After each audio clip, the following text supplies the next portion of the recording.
The World Wildlife Foundation works in local communities across the globe to encourage the conservation of wildlife habitats, reduce the ecological footprint left by humans, and to educate the public on the necessity to protect different wildlife species. The Hong Kong branch of the World Wildlife Foundation noticed a decreased number of Chinese white dolphins in their waters. In 2013, there were only 68 still swimming, when just 10 years before, there had been 158. This is most likely due to the man-made threats created by the expanding industrial side of the Hong Kong economy. This is a problem because the Chinese white dolphin, or lovingly called the pink dolphin, is unique and iconic to Hong Kong, and they are losing their safe swimming areas every day. The strengths of the World Wildlife Foundation Hong Kong branch include the feeling that they give to their supporters. People love to support causes that make them feel like they're doing good in the world and making a difference. They also have a strong global branding. Their logo is easily recognizable. Weaknesses include low funds and a lack of awareness. Cause-specific weaknesses included low media interest and a Hong Kong-wide declining interest in donating. They had many opportunities, such as expanding their digital media presence to connect with cause-driven population of millennials. Generation Y loves to have a cause or a purpose to stand behind. However, their threats are just as large. Big business, expanding their industrialization, continued to encroach on the environment of local wildlife. Poaching, pollution, and large hunting organizations also pose problems for the WWF. The target audience included a young and enthusiastic 18 to 34-year-old Hong Kong residents. Research showed this demographic are most likely to share and participate in causes, meaning social media made a direct link of contact. The goal for the campaign was to designate the surrounding waters near Hong Kong as marine parks.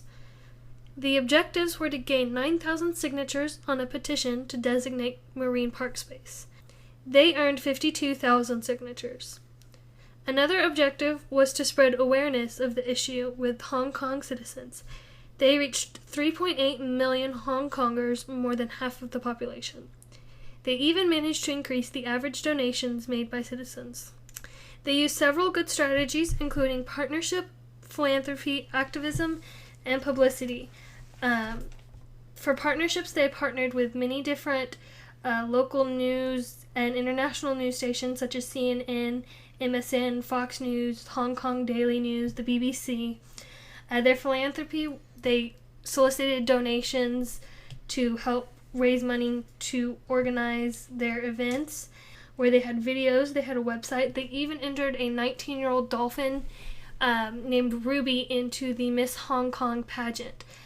She did not win. She didn't even get to compete. However, they created her own website called voteruby.hk, where people could go in, and every vote for Ruby solicited one signature on their petition. They had many audience engagement tactics, such as using social media, reaching out to local bloggers. The results of this campaign were increased awareness, increased donations, and more citizens of Hong Kong caring about their local wildlife. Things they did well is they really had a unique idea with entering the dolphin into the Miss Hong Kong pageant. Even though she wasn't able to compete as an actual person, she did have lots and lots of local support on her own personal website, where she earned more votes than the girl who did win. Things that they did not well, that this group could have done better, would have been encouraging more international support for the cause. Even though they had international media, they could have reached out on a social media aspect more on the international scale. They could have expanded it a little bit better, a little bit more to include other types of dolphins, other types of wildlife. They could have just expanded a lot more.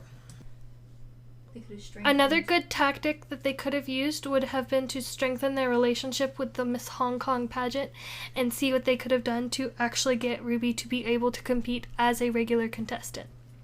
resources that I used included the Ogilvy website, case brief page, the YouTube video that was linked on that page, as well as the World Wildlife Foundation Hong Kong branch website.